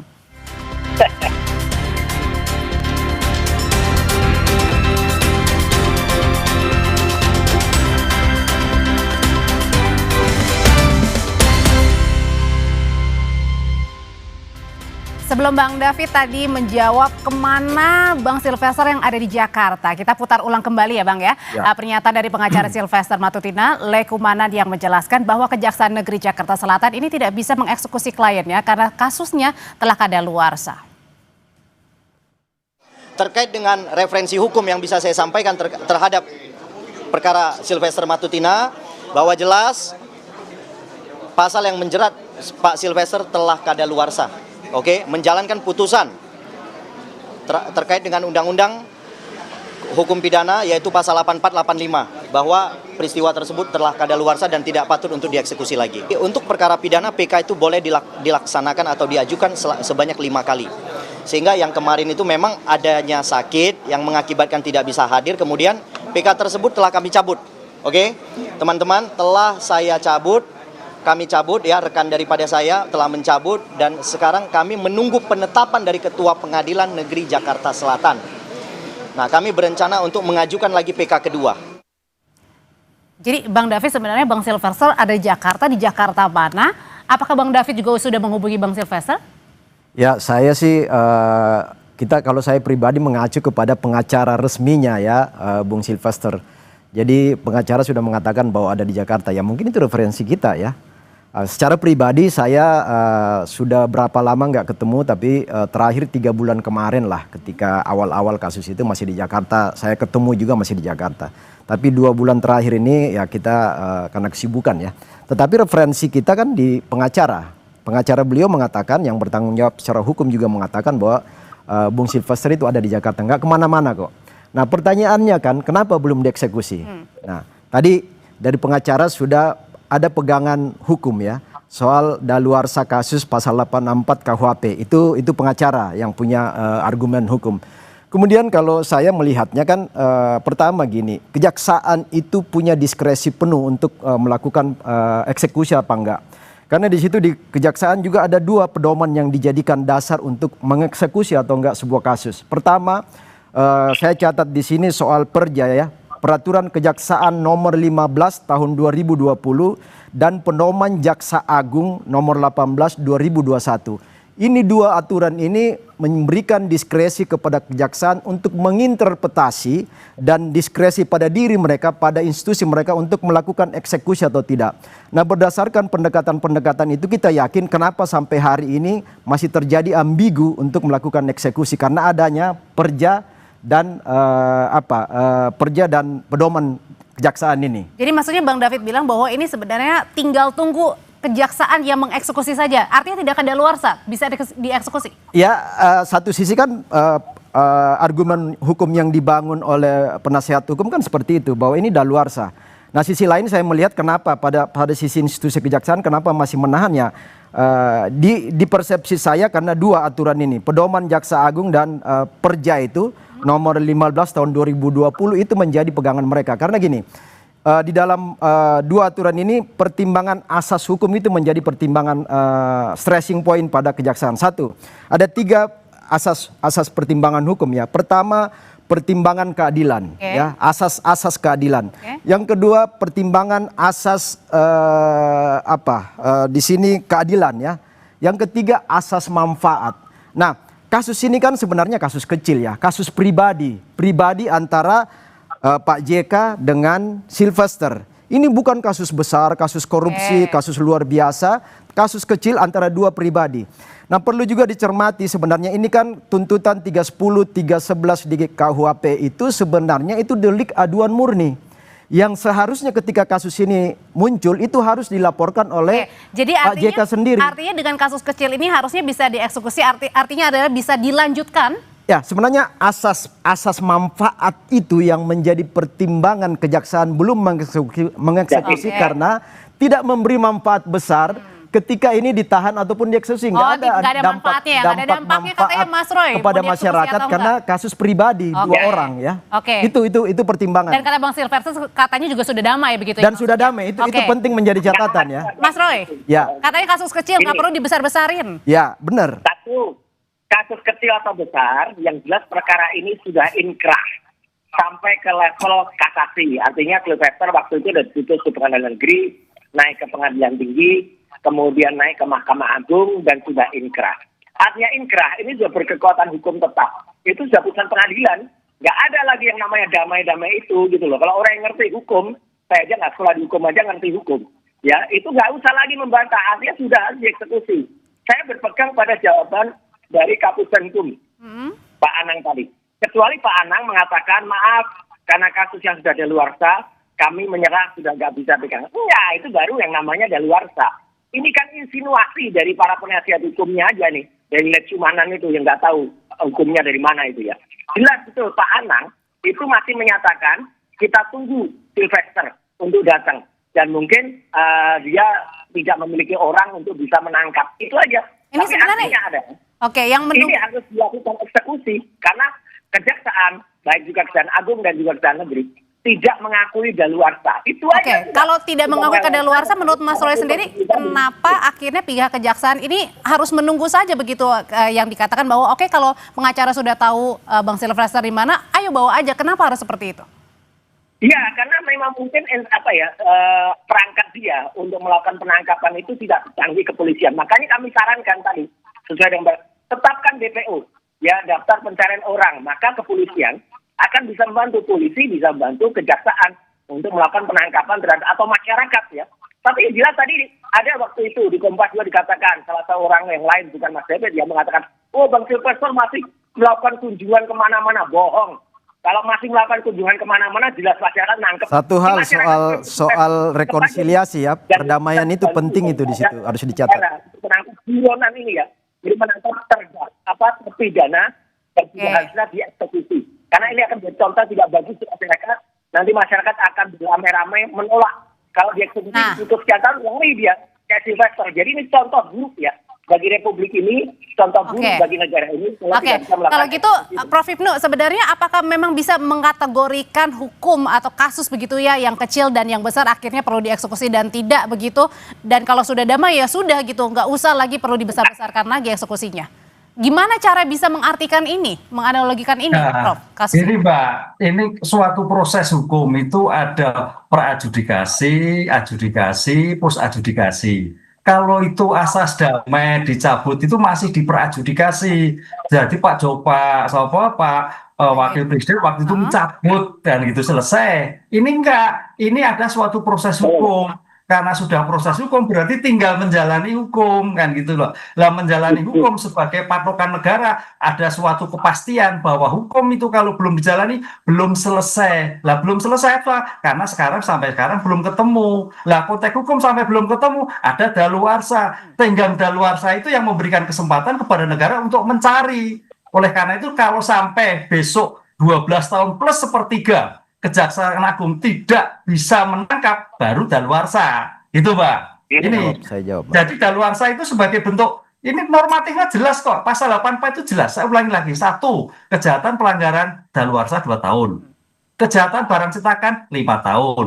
Kejahatan-kejahatan lain sama daluarsa dengan jumlah penuntutan plus sepertiga, artinya lebih lama. Jadi bukan artinya tokoh siapa, tokoh besar atau kecil kemudian bisa berujung tanpa eksekusi atau tidak, bukan begitu ya? Bukan begitu, ini bagian penyelesaian peradilan pidana. Oleh karena itu suatu peradilan akan baik selesai, finish apabila dieksekusi, apapun kasusnya. Ada pertimbangan juga gini kali Mbak ya.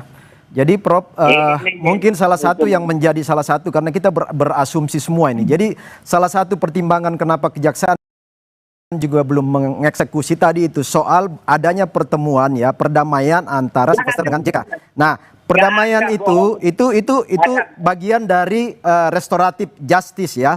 Jadi ada jurisprudensi, ada kejadian yang sudah terjadi terkait RJ ini ketika ada beberapa kasus seperti di Boyolali, seperti di Banyumas ya, ketika seorang ibu melakukan pencurian kebun, kemudian dieksekusi 6 bulan, kemudian hasil keputusan 6 bulan itu dibatalkan karena adanya pengampunan pertemuan yang dilakukan dengan pemilik lahan, lalu terjadi pertemuan, kemudian semua proses itu dibatalkan meskipun sudah inkrah. Jadi intinya adalah pertemuan ketika dengan Pak JK Silvester disaksikan oleh beberapa tokoh. Itu salah satu pengaruh kenapa sampai hari ini menjadi dasar pertimbangan oleh kejaksaan sehingga tidak dilakukan eksekusi. Itu bisa menjadi pertimbangan hukum loh. Iya. Sekarang Mbak Aurel, kalau memang kejaksaan menyatakan seperti Bentar Mas Roy, kita dengarkan dulu Prof. Ibnu.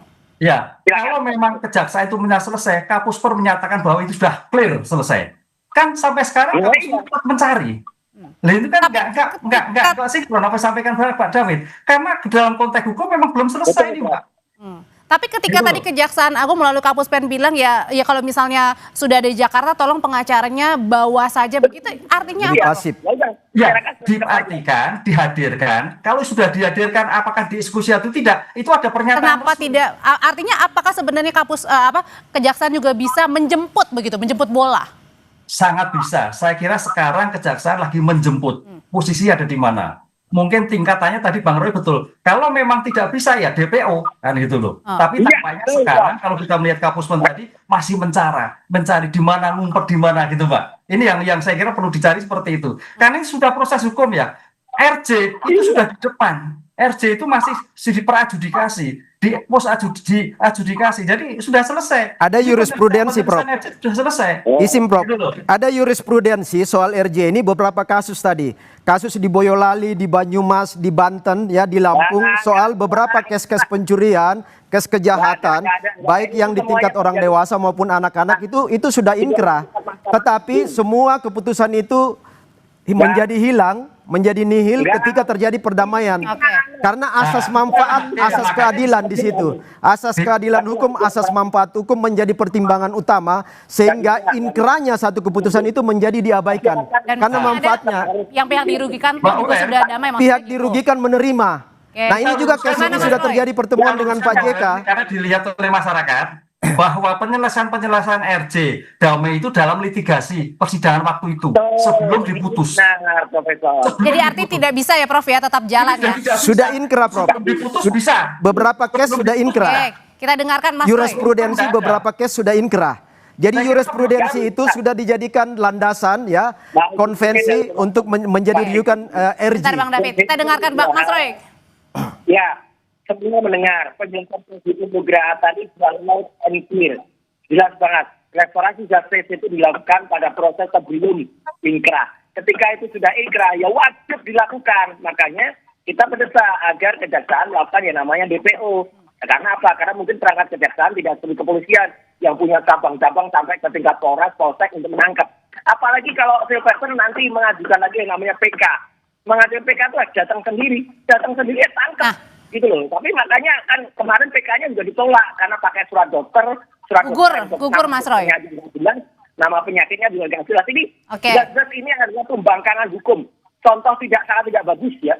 Nah, kalau ini terjadi lagi dan ini jadi presiden sangat buruk bagi Indonesia. Kita mendesak agar negara harus punya malah menangkap yang namanya Silvester Matutina. Berbicara soal akan mengajukan PK kembali, PK kedua, Prof Hipnu. Oke, apakah bisa mengajukan PK kedua ketika kemarin pada saat pengajuan saja yang bersangkutan tidak hadir dan akhirnya dinyatakan gugur karena sakit? Dalam putusan Mahkamah Konstitusi yang terbaru, PK diberikan kesempatan 1 kali lagi. Jadi tidak sampai berkali-kali. Jadi bisa ini yang kedua? Iya, kalau kemarin sudah berarti masih kesempatan 1 kali. Ini berdasarkan putusan, karena kalau bicara kuap itu cukup 1 kali. Tapi sebagai respon dalam rangka mencari keadilan, maka putusan Mahkamah Agung memberi kesempatan 1 kali lagi untuk mengajukan suatu PK. Setelah itu, selesai. Ya, Prof. Jadi sekarang kalau menurut keterangan kawan-kawan pengacara dari Bung Silvester ini, mereka sedang diam dulu Roy. Ya, Mas Roy. Mereka sedang mengumpulkan data dan bukti berikut untuk mengajukan PK berikutnya, Prof. Nah, ini memang memenuhi unsur keputusan MK tahun 2023 kemarin ya, keputusan MK 34 2013 itu bahwa kemungkinan untuk mengajukan PK itu dibuka. Nah, ini sedang dipersiapkan oleh pengacara mereka. Saya mau bilang gini.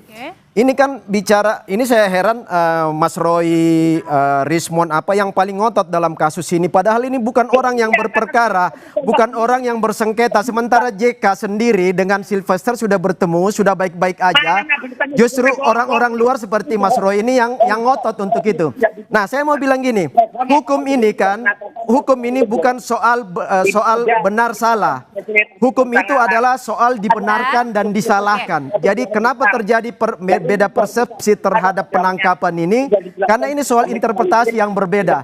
Jadi bukan soal benar salah tapi dibenarkan dan disalahkan dalam ketika pengacara Bang Silvester mengatakan kasusnya sudah kadaluarsa, kalau gitu kenapa harus mengajukan PK lagi? Ya, karena ini dianggap masih bagian dari peluang-peluang yang diberikan oleh hukum ya. Jadi semua kemungkinan yang diberikan oleh hukum, ruang yang ada itu dimanfaatkan secara maksimal oleh tim mereka, tim Silvester. Termasuk kemungkinan PK dimanfaatkan. Daluarsa ketika nanti ditangkap, mereka akan ribut, akan melawan itu. Jadi semua pasal dimanfaatkan, Mbak. Semua pasal dimanfaatkan. Kalau gitu pertanyaannya sebenarnya kan Mas Roy ini bukan menjadi pihak yang paling dirugikan dalam kasus pencemaran nama baik Pak JK. Kenapa kemudian mendesak? Kenapa Mas Roy yang paling ngotot? Pertanyaannya gitu loh. Saya orang terkait langsung dengan Sylvester. Sylvester melaporkan saya dan menjadi saksi dalam kasus pelaporan Pak Jokowi dan juga termul itu ke Polda Metro. Saya juga mengatakan ke Polda Metro, apa yang diberikan kesaksian Sylvester itu drop, harus patah. Karena dia harusnya dieksekusi, tapi dia memberikan kesaksian. Sylvester ini termasuk saksi yang kemudian menjadi pelapor saya dalam kasus di Polda Metro Jaya. Artinya apa? Kalau Sylvester kemudian ternyata dia dalam kasus dia itu melarikan diri, dalam kasus dia tidak layak untuk hadir, ya dia gugur. Itu maka saya berkepentingan. Saya orang berkepentingan untuk kemudian mengejar Sylvester ini. Dan memang Polda Metro Jaya akhirnya apa? Harus mendrop kesaksian dari Sylvester, termasuk kesaksian di Jakarta, ketika di acara di salah satu TV, kesaksian dia ketika di Solo. Karena apa? Harusnya dia nggak ada di Jakarta, dan itu harusnya dia masuk penjara. Ketika dia nggak masuk penjara, dia melarikan diri, dia membangkang, kemudian dia hadir di Solo, ketika dia hadir di salah satu TV, itu kan artinya orang itu tidak selayaknya hadir, karena dia adalah membangkang. Harusnya dia melakukan dieksekusi. Maka itu saya berkepentingan bahwa jelas orang ini harus ditangkap, orang ini harus dilepas. Kasus Mas Roy ini kan banyak banget saksinya. Sylvester itu hanya satu saksi saja. Kalaupun itu dicoret itu nggak meringankan kasus Anda. Nggak berpengaruh sama sekali. Karena dia bohong. Dia di acara Kompas Juara waktu itu bohong, mengatakan saya sudah damai, saya sudah selesai. Mana?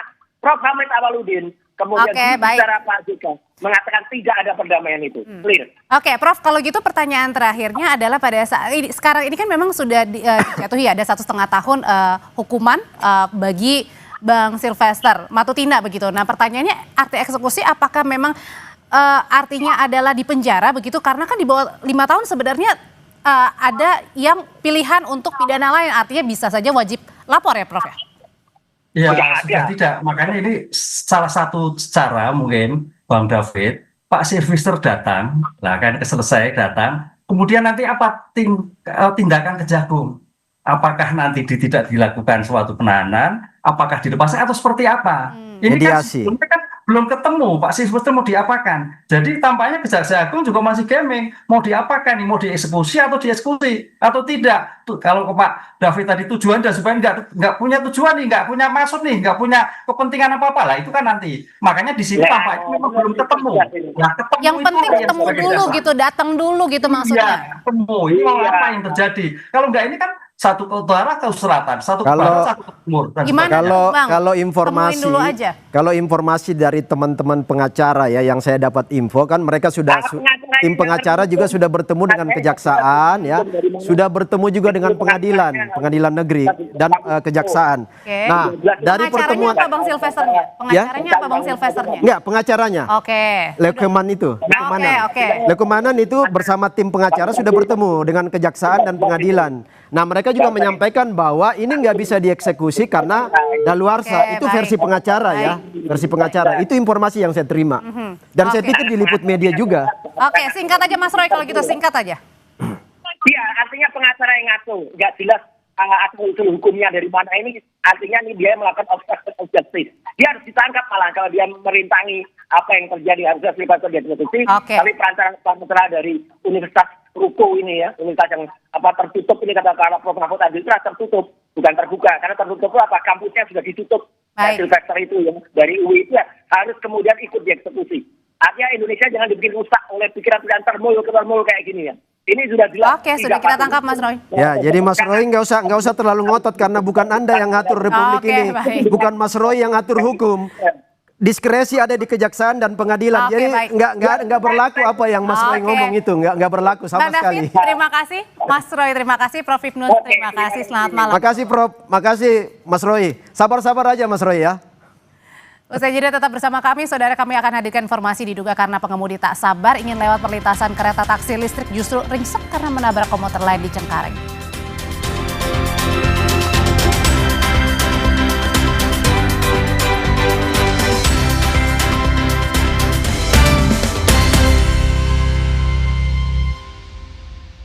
Floridina, nomor 1 freshnya, nomor 1 funnya.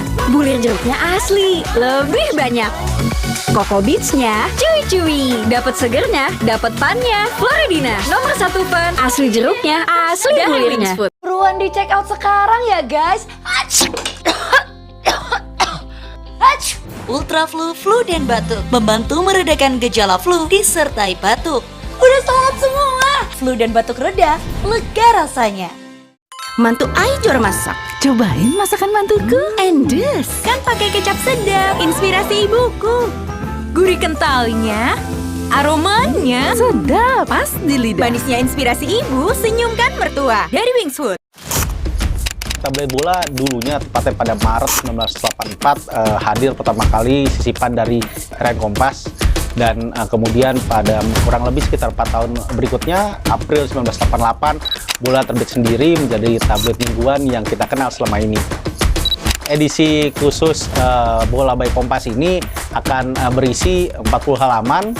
Tidak hanya kita membahas tentang hasil ataupun perjuangan Timnas Indonesia di kualifikasi Piala Dunia 2026, tapi juga kita membaca sedikit bagaimana sejarah Timnas Indonesia dimulai dari 38 ataupun di era 50-an yang saat itu kita dianggap sebagai macan Asia, hingga keterpurukan kita di era 2000-an dan 90-an. Kawal terus perjalanan Garuda dengan tabloid Bola by Kompas. Dapatkan di gerai Kompas atau marketplace kesayangan Anda.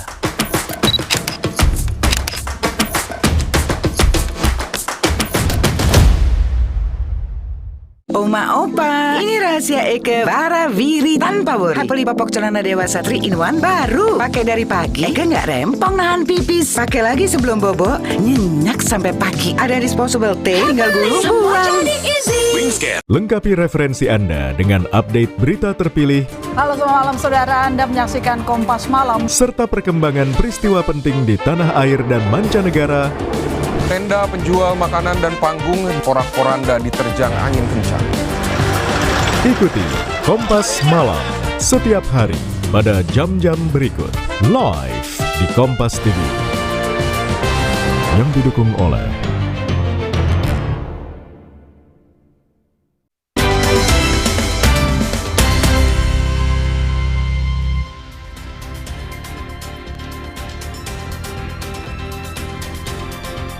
Saudara, sebuah taksi listrik ringsek pada bagian depan setelah menabrak komuter lain yang tengah melintas di perlintasan kereta Cengkareng, Drain, Jakarta Barat Jumat sore. Pengemudi diduga tak sabar melewati rel, padahal saat itu ada kereta yang melintas. Beginilah kondisi taksi listrik usai menabrak komuter lain jurusan stasiun Jakarta Kota Tangerang di perlintasan kereta Cengkareng, Jakarta Barat. Kerusakan berat terlihat pada bagian kap mobil. Saksi menyebut saat kejadian pengemudi taksi diduga tidak sabar melewati rel hingga menabrak bagian belakang kereta yang sedang melintas. Unit Laka Lantas wilayah Jakarta Barat yang tiba di lokasi langsung mengevakuasi kendaraan menggunakan mobil dar. Kereta taksi Vietnam di Jembatan Gantung. Kita ke berita mancanegara. Gempa bumi tektonik magnitudo 7,6 mengguncang wilayah lepas pantai Filipina Selatan Jumat waktu setempat. Gempa ini memicu pemerintah Filipina mengeluarkan peringatan tsunami.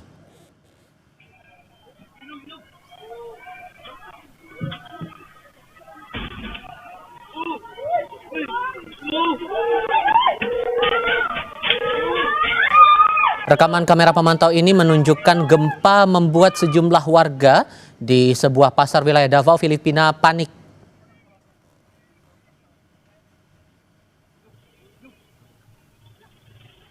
Sementara di titik lainnya, persisnya di wilayah kota Coronadal, sejumlah warga mengevakuasi diri dari sebuah gedung olahraga.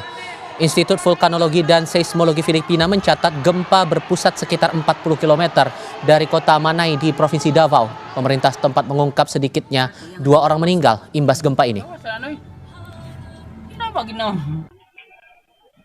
Seismic energy kasi natin as it travels from the source, yung 23 kilometers natin, as it travels from the source towards the surface, humihina siya, nagdi-diffuse yung energy. So pagdating sa surface, wala nang masyadong lakas. Informasi tadi sekaligus mengakhiri perjumpaan kita di Sapa Indonesia Malam. Kami ingatkan Anda agar jangan lupa mencukupi kebutuhan air mineral setiap harinya dan rasakan kesejukannya. Saya Audrey Chandra pamit. Dan saya Tifa Selesa, berterima kasih sudah bersama kami. Selamat menyambut akhir pekan. Sampai jumpa lagi.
Terima kasih.